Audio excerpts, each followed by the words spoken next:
নমস্কার বন্ধুরা, সোমাস সিম্পল কিচেনে আপনাদের সবাইকে স্বাগত। আপনারা সবাই কেমন আছেন? আশা করছি ভালোই আছেন।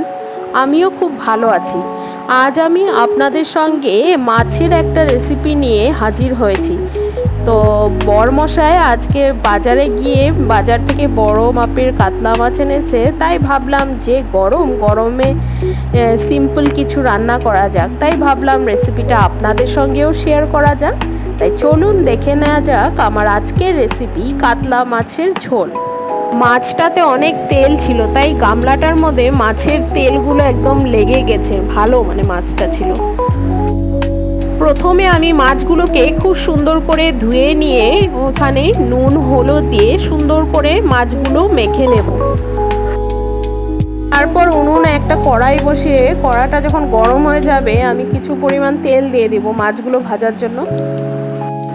মাঝে মাঝে এমন সিম্পল খাবার খেতেও খুব ভালোই লাগে। অনেক গরম পড়েছে, তার জন্য সিম্পল খাওয়াটাই ভালো। এদিকে আমার তেলটাও কড়াইটা সুন্দর করে গরম হয়ে গেছে, তেলটাও গরম হয়েছে। একে একে আমি মাছের পিসগুলোকে দিয়ে সুন্দর করে লাল লাল ভেজে নেব, গোল্ডেন ব্রাউন করে।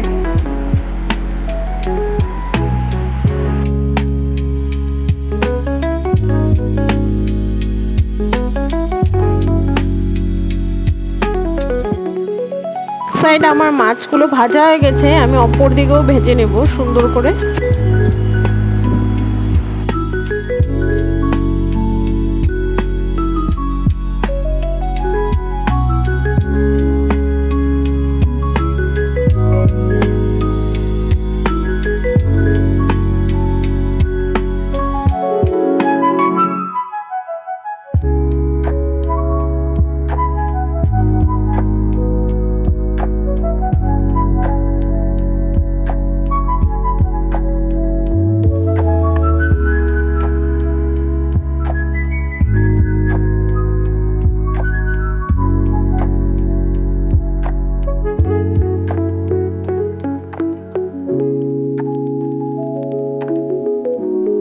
মাছগুলো আমাদের ভাজা হয়ে গেছে, এখন একটা পাত্রে আমি তুলে নেব। তারপর বাকি মাছগুলোও একে একে আমি ভেজে নেব।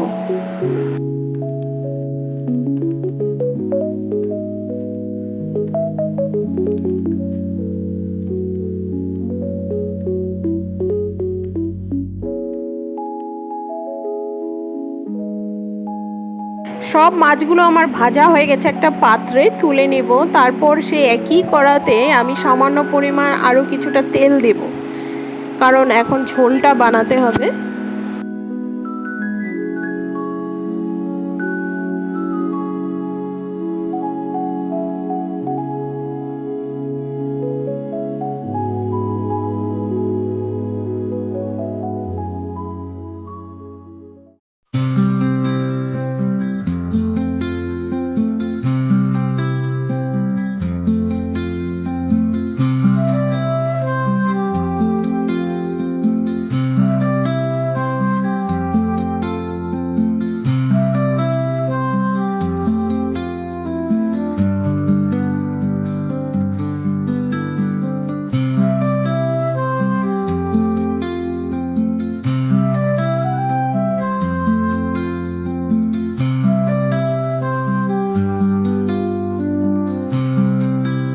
সেই তেলে আমি একটা তেজপাতা আর কিছুটা পরিমাণ গোটা জিরে ফোড়নে দিয়ে নেব, ফোড়ন দিয়ে তারপর সুন্দর করে মশলাটাকে ভেজে তারপর আগে থেকে কেটে রাখা আলুগুলো দিয়ে আমি সুন্দর করে একটু ভেজে নেব।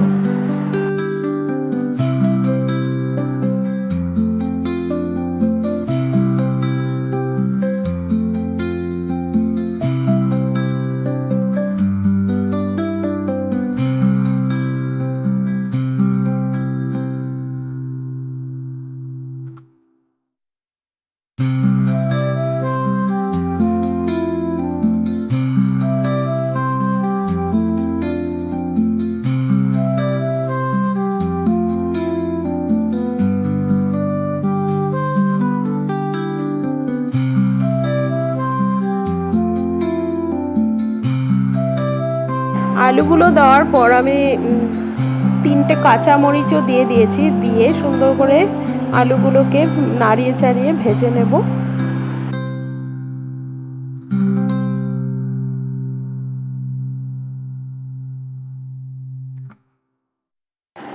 আলুগুলোতে সামান্য পরিমাণ নুন আর হলুদ দিয়ে আবারও নাড়িয়ে নেব, কারণ নুন আর হলুদ দিয়ে সুন্দরগুলো আলুগুলো ভাজা হবে ভালোভাবে।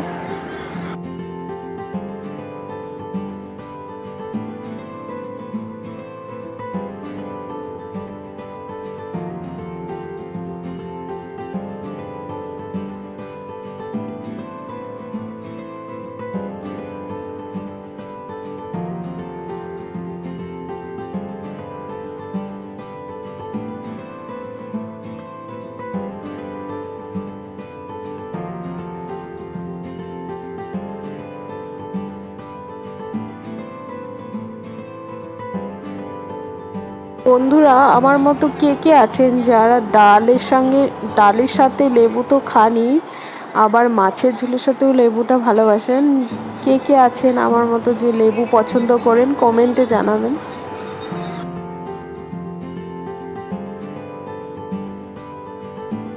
এই গরমে যতটা পারবেন হালকা পাতলা খাবার খাওয়ার চেষ্টা করবেন, কারণ গরমে বেশি তেল মশলাযুক্ত খাবার খেলে শরীর খারাপ হয়ে যেতে পারে।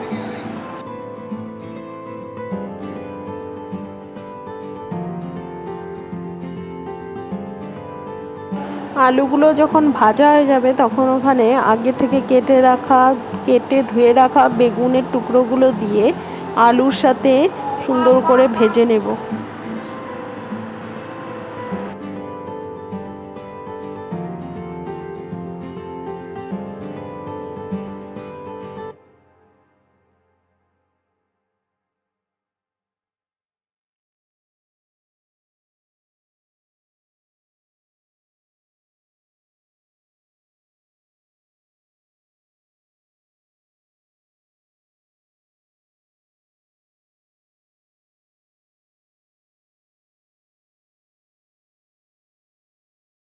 যে কোনো পাঁচমিশালি সবজি হোক বা কোনো মাছের ঝোলের জন্যই হোক, সবজিগুলো যখন খুব ভালোভাবে ভেজে নেওয়া হয় তাহলে ঝোলের টেস্টটা বা সবজির টেস্টটা আলাদা বেড়ে যায়।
আলু বেগুনটা আমার মোটামুটি ভাজা হয়ে গেছে। এখন আমি ওখানে দিয়ে দেব সামান্য পরিমাণ জিরে গুঁড়ো, দিয়ে দেব সামান্য পরিমাণ ধনে গুঁড়ো, আর নুন হলুদ তো আগে থেকেই দিয়ে রেখেছি।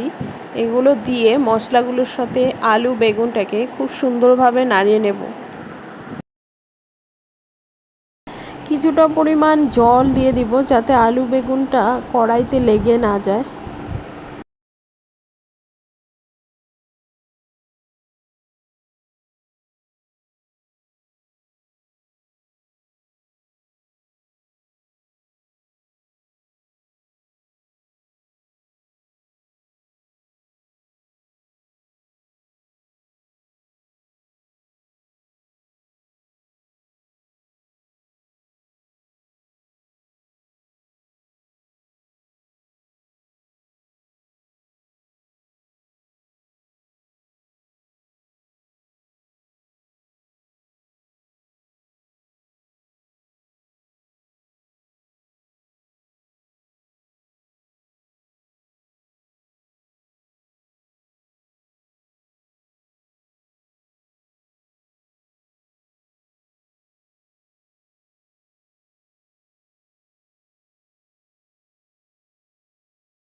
মশলাটা খুব সুন্দর ভাজা ভাজা হয়ে গেছে। তারপর কিছুটা পরিমাণ জল দিয়ে আমি ভেজে রাখা মাছের পিসগুলো দিয়ে দিব, দিয়ে সুন্দর করে খুন্তির সাহায্যে নাড়িয়ে নিব।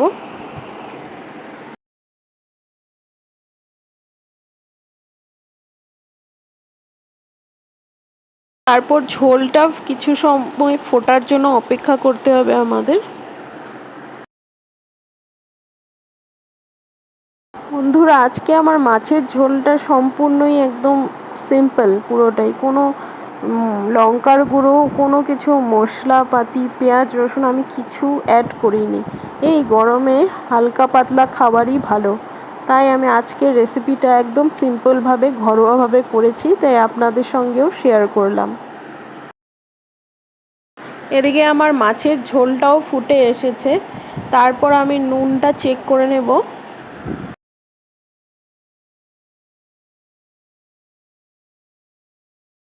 ঝোলটাও ফুটে উঠেছে খুব সুন্দরভাবে, আলুগুলো সিদ্ধ হয়েছে। তো তৈরি আমাদের আজকের রেসিপি, আলু বেগুন দিয়ে একদম সিম্পল ঘরোয়াভাবে কাতলা মাছের ঝোল।